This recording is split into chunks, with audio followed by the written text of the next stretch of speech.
The next initiative we're going to talk about is the one where students that graduate from our high schools that are not documented have the right to attend our universities and our Pima Community College for in-state tuition.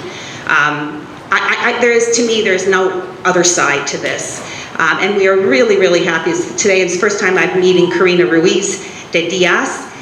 She is the Executive Director of the Arizona Dream Act Coalition, a nonprofit dedicated to fighting for higher education access for immigrant youth and immigrant rights. She's a DACA recipient, born in Mexico, and has lived in Phoenix since 1999. She graduated from Arizona State University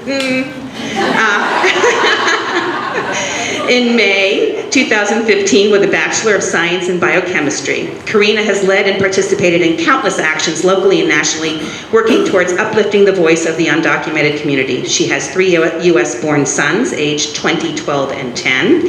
She is also the grandmother of 3 U.S. citizens, aged 3, 2, and 1. Mazel tov.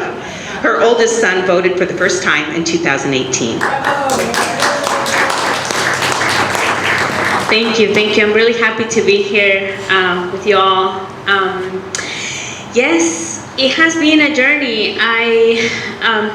When I was 15, I lived in Mexico with my parents. They didn't find a job easily because they were older, and in Mexico there's a lot of discrimination for job. Once you turn a certain age, you're like no longer productive, and it's harder to find a job. My sister came to the U.S. in 1998 with her son escaping domestic violence, and she called my parents and said, "Hey, there's work here, you should come." So we embarked in the journey. I remember we were stopped by Border Patrol a few times, and I didn't understand why my mom decided to come in that way. Years later, I asked her, and she said, "You know what, I didn't know how we're gonna come. I heard people would go and there was work." So, and after that, after we crossed, she didn't want my siblings to come to the US undocumented because she understood it was very dangerous. We could have lost our lives crossing that border. And fast forward, went to high school. I graduated from Sunny Slope High School in 2003. As an undocumented young person, I heard of the DREAM Act, and I thought maybe this is something that could give me a pathway to legalization, but that never happened. It failed in 2001, and then again it failed in 2010. I was lucky enough to have a counselor in high school who encouraged me to apply to college. She didn't know if I could apply or not without a Social Security, but she said, "Go ahead and do it, and we'll figure it out." I did. I got accepted to ASU, and as an undocumented person, I worked before E-Verify. I worked, and every penny I earned went to my school. I didn't get scholarships, I didn't get financial aid. I knew I couldn't qualify, and as my family, I consider like middle class, lower class, but I knew that the key to get out of poverty was education. My parents had that in mind when they came with me in 1999. And so I attended college. It was very hard because especially in the sciences, I didn't see many Latinos, and let alone undocumented people. So when I looked around for support, it was very hard because it was non-existent. And I was afraid to talk to people about my immigration status because of the fear of deportation. So it was, I remember, very harsh times. I already had a son when I graduated from high school. My husband got sick, and I was just trying to make it. As that happened, I heard in 2006 about Prop 300. Prop 300 passed by 70% of the electorate in 2006. 70% of the people who voted in that election voted yes for this prop. And what it did was a lot of harm to people like myself. It and they passed it with very little money, I think like $800, something ridiculous like that. And what it said is that you're required to show proof of legal status or citizenship in order to qualify for in-state tuition.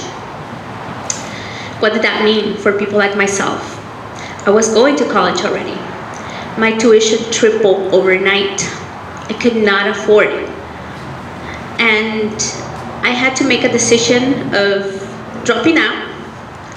I remember the tough conversation with my parents. It was hard because that was a dream for me to walk across the stage. I was going to be the first one to graduate from college from our family, and all of a sudden that seemed unattainable. I told them I was going to put it in pause, my graduation, my college, and I was going to continue working. There was no sense in dropping my job and going to pursue an education that I couldn't afford, and then I would graduate and I didn't have a work permit. So I told them, okay, I was grandfathered into my job because E-Verify, and they didn't fire me. So I continued working, and in 2012, I was able to apply for DACA, and I learned that people like myself fought for that. It wasn't former President Obama who woke up one day and said, okay, I'm gonna help these young people, even though he said he loved us, he said he couldn't do anything for us. And he actually was pressured by the community to do something. If it wasn't a legalization, it was a protection of deportation, which is what DACA is. It gives us a work permit that we have to renew every 2 years. We have to pay $575 in order to get that. We have to be perfect. We cannot have like any crimes or things like that. And when that happened, I was like, okay, a light of hope. I'm gonna go back to school and finish school, right? And then we had a former governor, John Brewer, who said the day that we could apply, DACA recipients are not eligible for driver's licenses or in-state tuition. And I was like, oh brother, here we go again, right? And so we had to wait and fight for our driver's licenses, which we have had since, I believe, 2014, and the sky hasn't fallen, and our roads are more safe. But the one fight that we couldn't win was in the Arizona Supreme Court. They unanimously decided that people like myself couldn't go to college because of Prop 300. In 2009, I dropped out of school, and then in 2014, I went back. One class a semester because of John Brewer. One class a semester. And I finished in May of 2015. And I got a Bachelor of Science in Biochemistry, which took 12 years.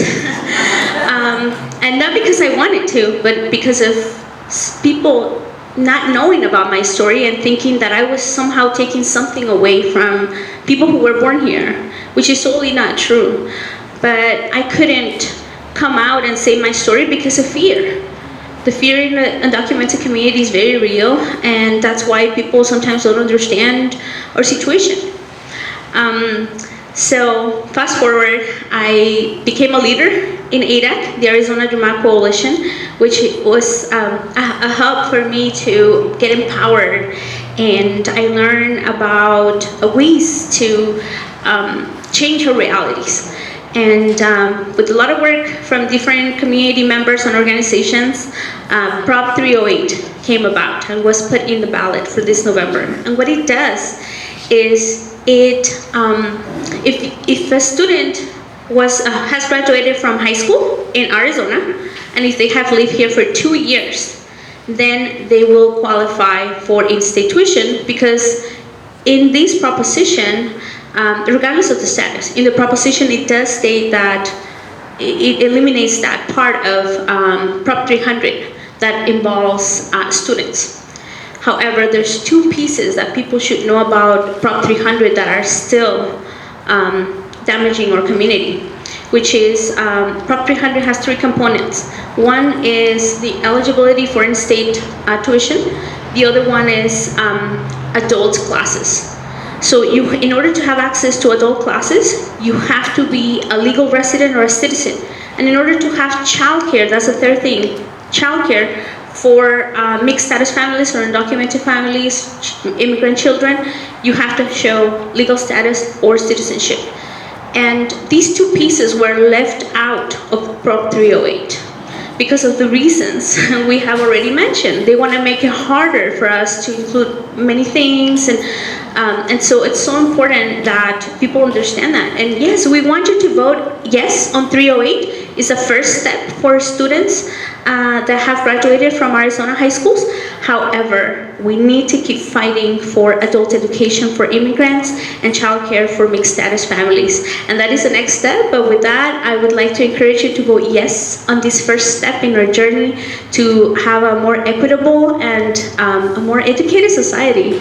I mean, I want to tell my grandchildren one day, like, can you believe that one day people didn't agree with your grandmother going to school? It's ridiculous. Just like what we talk about our children now about segregation in schools, right? So hopefully one day that's a thing of the past. And with that, I hope that you support Prop 308.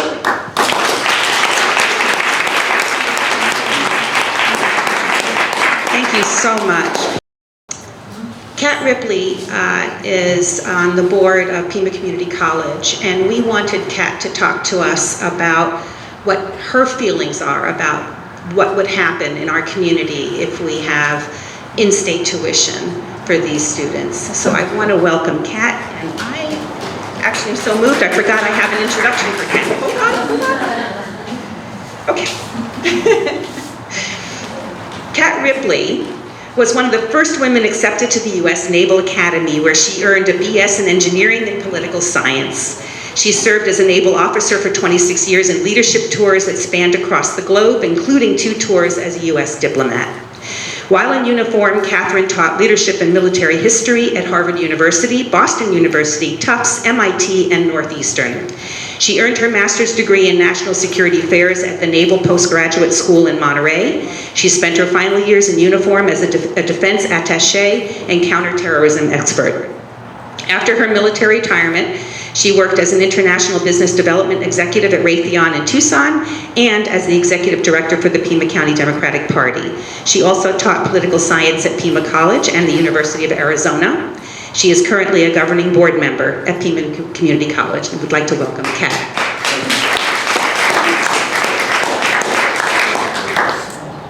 Thanks so much. Thank you, Tamarala and TAGG, for inviting me here. It's been a while since I've seen a lot of you, and it's just wonderful. And just a round of applause for Tamarala and her crew at TAGG. I mean, it's extraordinary what you do. You're the true, heroes. I like to think of you guys as this underground resistance team. It's kind of cool. And our state legislator, Pam, thanks for being here. It's really an honor to see you again, too. Karina said it all, really. You said it all. I mean, the facts are, yes, it's a very cut and dry, easy proposition. It's a people's initiative. It's 2 years. You had to have been here for 2 years, gone to high school. Obviously, you need to get into the college that you apply to. But that's pretty much it. And the arguments against this proposition are weak and quite frankly, pretty much xenophobic and racist. I've researched, I mean, it sounds flippant, but it's not. I researched, okay, why do people, I do a lot of debating in my political science class. I make my students take the side that they're actually against, and they have to go research that topic, whether it's, legalizing weed or, closing the border. And so they swap and they have to debate. So in doing that, they have to research what is the opposition saying.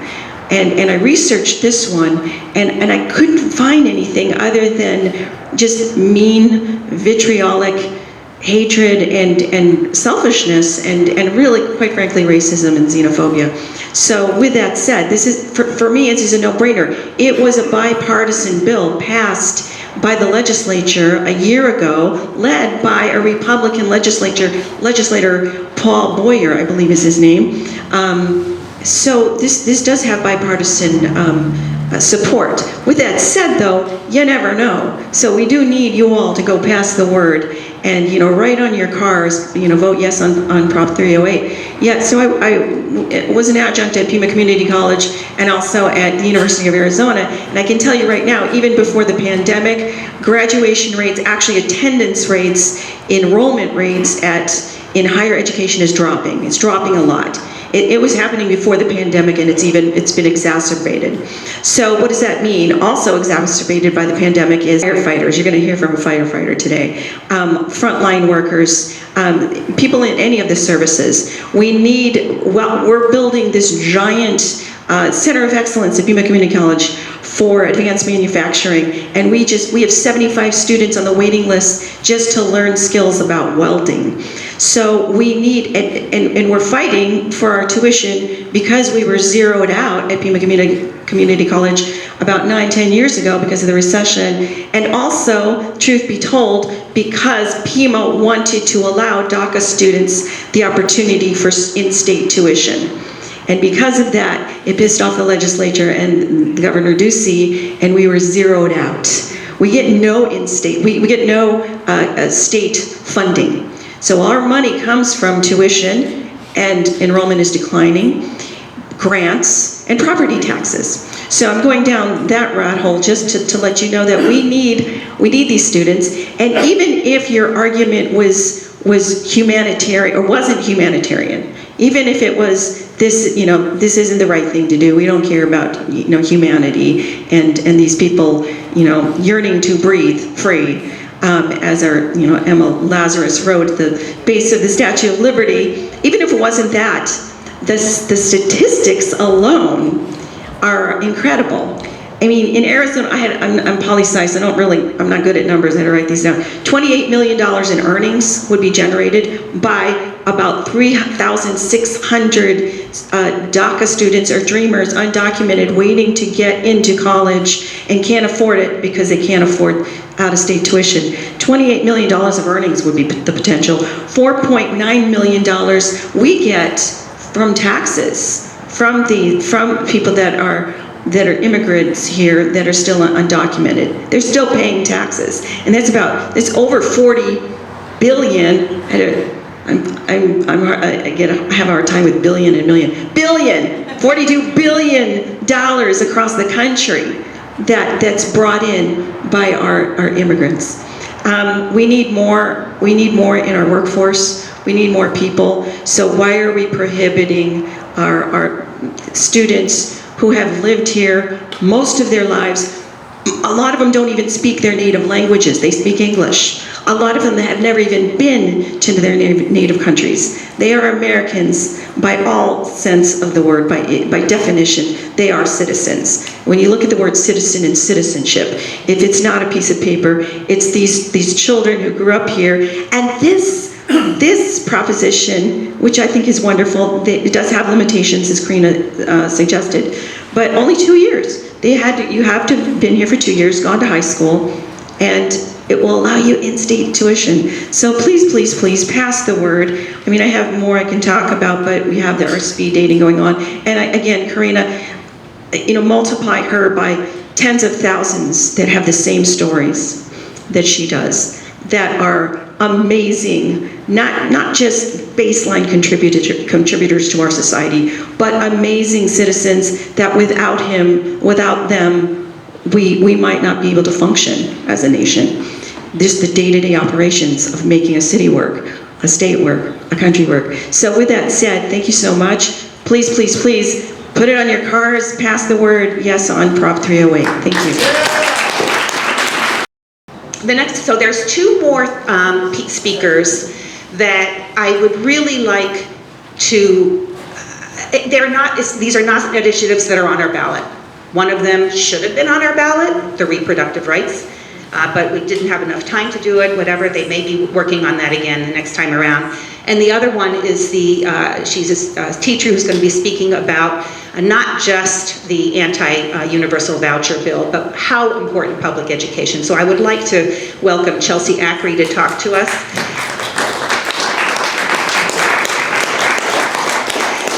Chelsea Ackery has been teaching in Arizona for 12 years. currently teaches choir at Marana Middle School. It's my husband's alma mater. She became engaged with education advocacy during the teacher walkout in 2018 and has been involved ever since. She is the political action chair for the Marana Education Association and a community organizer. She is also a volunteer for Save Our Schools Arizona. Their mission is to educate the community about the current funding crisis and to empower community members to become advocates for strong public schools. I'd like you to welcome Chelsea.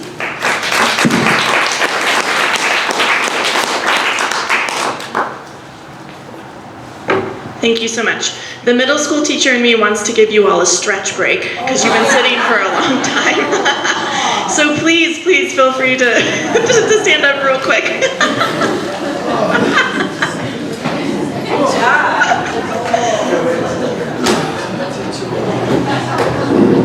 Roll your shoulders.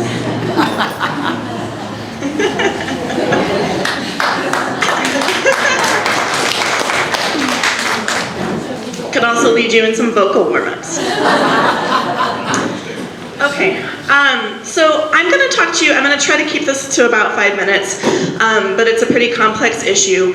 Vouchers are not going to be on this ballot, but we are currently collecting signatures. They are due at the end of next week in Phoenix. We do have petitions here. I have a petition, Meryl has petitions, and so if you have not yet had a chance to sign, we have, oh, and over at the front table right here, thank you. To stop universal voucher expansion, please do sign today. So, and if and when we turn in all of our signatures, it should be on the ballot in 2024. And also, this is just a continual issue that we have been fighting for years and we will continue to fight. And so I really, the more that we all know about what vouchers really are, the more we can all step up and make sure that that it doesn't destroy our public education. I think that vouchers are kind of like Prop 130, which it sounds pretty nice. It's like, oh, help these students, and it was originally created for specific students who are eligible for special needs services, students in foster care, students on reservations, students of military families, and it was supposed to be an opportunity to help these students get a quality education. Sounds great, right? But when you start looking into it, there's actually, it's actually extremely harmful for the entire public education and for students on a whole. So don't be fooled by they're trying to make it sound like such a great thing, but you gotta do your due diligence. So what are vouchers? Vouchers are public tax dollars that are being taken to private schools to fund private school tuition. Private schools can mean parochial schools, religious schools. It can mean homeschool. And it can also mean micro schools, which are a new thing that is popping up where people start a school with, it's like homeschool, but it's usually like a few more students. And it's usually happening at home or maybe in a local building. The problem with this is that there is no oversight, little to no oversight, accountability, or follow-up in how this money is being spent. Is it even being spent on educational things, and also if it is improving educational outcomes. So we're allowing this money to go to this other place, and we don't even know if students are truly benefiting from this. If they say that it is helping students to have a better education. Is it? We don't know. There's no data. We don't know that. So years ago, the Arizona Supreme Court ruled that vouchers were unconstitutional because it was unconstitutional to let public tax dollars go to fund religious school education. That's when ESAs were born, which stands for Empowerment Scholarship Application. Sounds great, right? Empowerment. ESAs are vouchers by another name. They know that people don't like vouchers, so they came up with this other, and they say, no, these are ESAs. They're vouchers. An ESA is literally a debit card that is given to parents, and it is, conceptually, it's the money that their child would have received in funding If they had gone to a public school, it's usually about $7,000. It's given to the parent on a debit card to spend as they wish, with little to no oversight on educational needs. This is how we got around the fact that it was unconstitutional. It blows my mind. We said, oh, we can't take money, public tax dollars, and give it straight to a private school. Well, let's just have a middleman. We're giving it to the parents. We're not giving it to a private school. Yes, they are. It's just going to the parent first and then to a private school. It's just mind-blowing. So that's where it's still going. As I said, the ESA program started with these very specific students who need special ed services, students in foster care, on reservations, students in D and F rated schools. But we believe that the goal was always expansion, that it was never meant for just those students. That was the foot in the door, and then as soon as it was established and some people started using them and liking them, they would have universal voucher expansion, and that's what we're trying to sign right now to stop, is that the legislature tried to pass universal voucher expansion so that any student in Arizona that wanted an ESA could receive one. The goal, I believe, is full privatization of education in Arizona so that people can profit off of it. Statistically, ESAs are not helping low-income students very often. And the reason for that is that they are about $7,000. It's a flat number. And if the private school tuition costs more than that, then the family has to make up the difference. It's not like, you know, a full ride scholarship where no matter what it is, it covers it. It's a set amount of money. So statistically, they are helping families who can pay that gap in the tuition. Also, so differences between public and private schools. Public schools are required to accept any student regardless of their needs. They are required to provide free transportation to and from school. Many schools provide free and reduced lunch for students. There's all these additional services that public schools provide. Private schools are not required to provide those and most often do not. So usually they are helping families that have a car and a work schedule where they can transport their students to and from school every day, where they can provide their own child with lunch because they're not going to have free and reduced lunch. Maybe the private school requires uniforms and they have to pay for them. There's all these extra things, and so we find when you look at it, the ESAs are statistically helping students who generally they're leaving A and B schools. They're not going from DNF rated schools. They're basically subsidizing private education for families that could already afford it.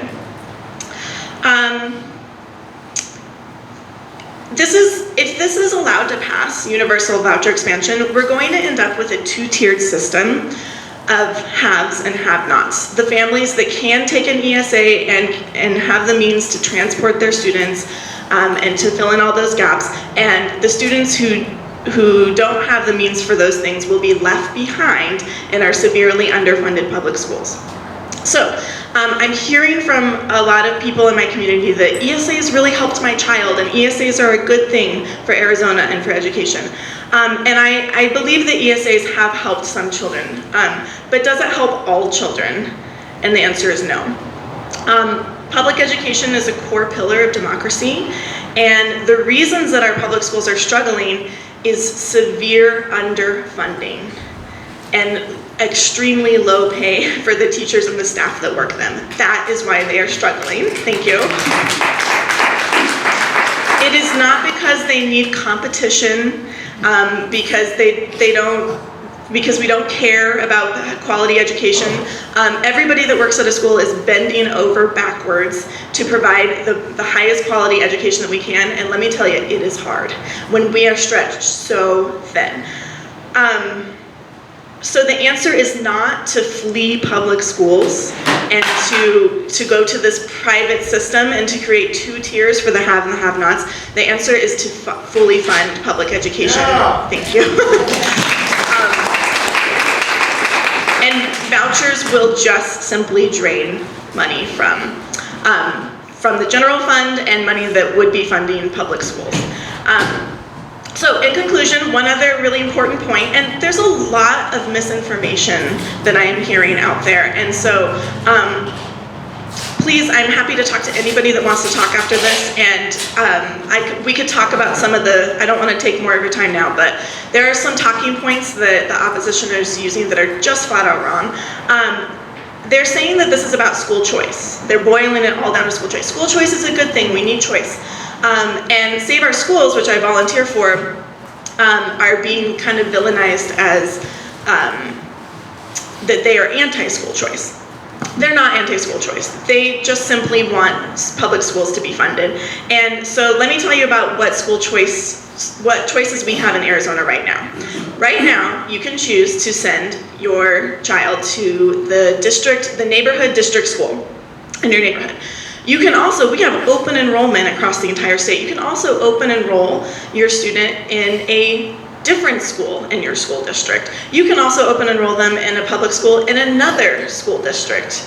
You can also enroll your child in a charter school. We have lots and lots and lots of charter school options in Arizona. That's a lot of choice. School choice is already ubiquitous in Arizona. We have so many choices. And those are all funded by public money and free. The only choice that vouchers affect is being able to use public funds to pay private school tuition. And then I would be remiss if I didn't mention that I teach in Marana, and so something that will be on your ballot is that the Marana School District, if you live in the Marana School District, is going out for a bond. And we also have 2 seats open on the school board. So, and these things will be at the very bottom of your ballot, maybe even on the back of the ballot, because it's going to be a long one. And so no matter what school district you live in, please research the school board candidates. It's so important. Please pass your bonds. I wish that we did not have to pass bonds. I feel like so many of the speakers today have been saying, you know, we're severely underfunded with the fire department, we're underfunded, we need this money. We have to go through this whole thing to ask for the money that we need. If we pass the bond in Marana School District, some of the money will go towards building a new school because the Gladden Farms neighborhood is exploding and they just had to put portables on the Gladden Farms Elementary School, so we need a new school due to population growth. We need to repair air conditioners in our schools. So many teachers at my school have had to teach with broken air conditioners, and it is, let me tell you, it's impossible. It is impossible to teach and learn without air conditioning in August in Tucson. So these are basic needs that our school district needs that the state is not funding, and so we're asking our communities if they will step up for the tax increase and pass the bond. And I'm not sure what other districts are going out for bonds, but please check wherever you live. So thank you for your time. She's too nice, so I'm going to say it. The Goldwater Institute, a libertarian ideology, and Betsy DeVos, an American Federation for Children, all they want to do is line their greasy little pockets with the last bastion of public dollars that's out there and completely ruin it. So could you imagine these multi-millionaires, you know, they think money's important. So you keep on underfunding and underfunding and underfunding the school, and they say, oh my goodness, it doesn't work. No, shh. So thank you for being a teacher, and thank you for everything that you do, Chelsea, and it's been a pleasure.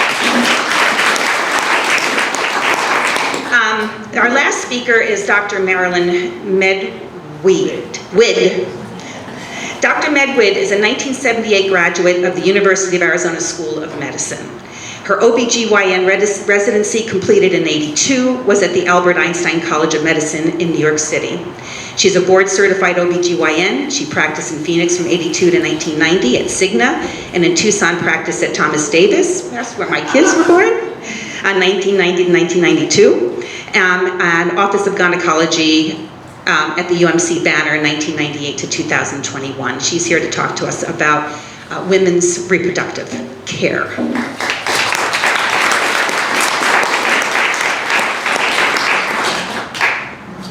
Here's Marilyn. Thank you. I am old enough to remember before Roe and how important it was to me and to my community when Roe was enacted.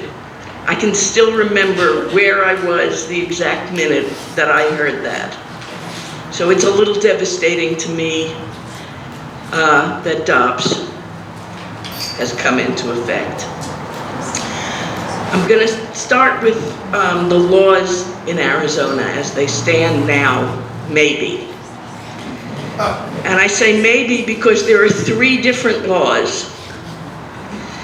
As of 9/24/22, which is only a few days from now, there is a law that states that there will be no abortions allowed after 15 weeks. The second law is a 2021 fetal rights law that does not allow abortions for fetal anomalies except for non-viable fetuses. And that was blocked because it was too vague by a federal judge. How do you define whether something is fatal? Does it have to be fatal by the time of birth? Does it have to be fatal within a couple of days? Or does it allow for abortions that would prevent a set of parents from watching their child die over the first year of life? The third law, which is the most horrendous, was enacted in 1864, before Arizona was a state. It bans all abortions except for the life of the mother. The present AG backs this law. The Republican candidate for AG backs the 1864 law.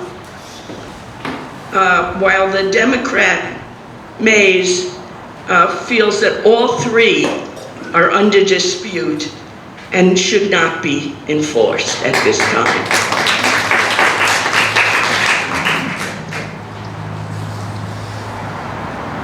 The question is, what does the life of the mother mean? I can relate to this in several cases that I've taken care of. When I was a chief resident, I had a woman that had a ruptured 16-week pregnancy and an ectopic pregnancy. As we were scrubbing to go in and do the case, the attending asked me, was there a fetal heart rate? And I looked at her and said, I don't give a. This woman is dying. Well, would I now have to worry that aborting this ectopic pregnancy that this woman was hemorrhaging from was against the law? There are cases of severe preeclampsia in what would be considered questionably viable, 20, 24, 26 weeks, where a woman's life is severely in danger. Would it mean that we would have to wait until she convulsed and had brain damage? Would that be enough to say that it was her life? What about her bleeding out from lack of blood clotting factors? Do I have to wait for that? At that time, the chances of her dying are very high. And there are lawyers now in ERs advising doctors on whether or not they can complete miscarriages because of these laws in the surrounding states.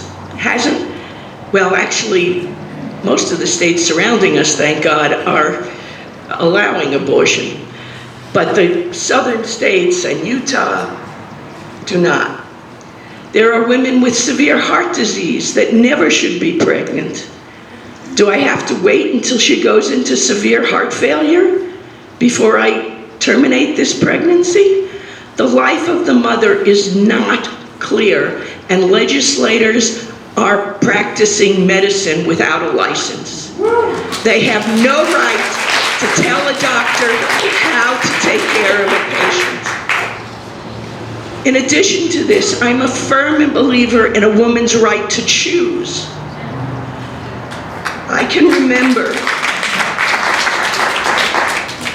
remember a woman sitting in my office after I told her she was pregnant and crying to me that she had been the head of Right to Life in her college. And she was realizing now that she had to have an abortion because it was not good for her at that time. Nobody has the right to tell you what is good for you until they've been in the situation. And the vast majority of our legislators are men, and they can't be in this situation. It is really important that we vote down ballot. Too many people will go in and vote for president, senator, congressman, and leave our state legislators blank.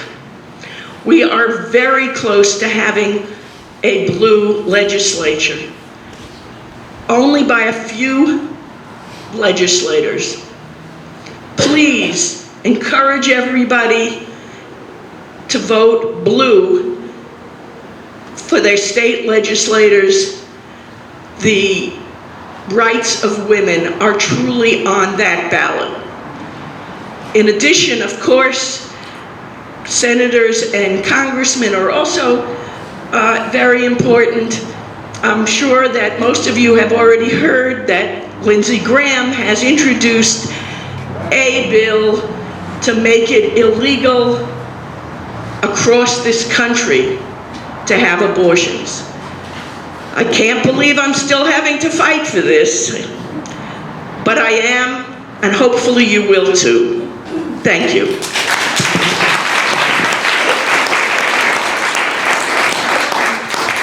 Thank you very much. This is a nonpartisan event, and so I just want to tell everybody, and this is how I wear a variety of different hats, but if an elected candidate or someone running for office supports or doesn't support my issue, this is who I'm going to be voting for. And in this particular instance in Arizona, Maryland's nailed it on the head. I mean, we really only have one choice, but it's a nonpartisan event.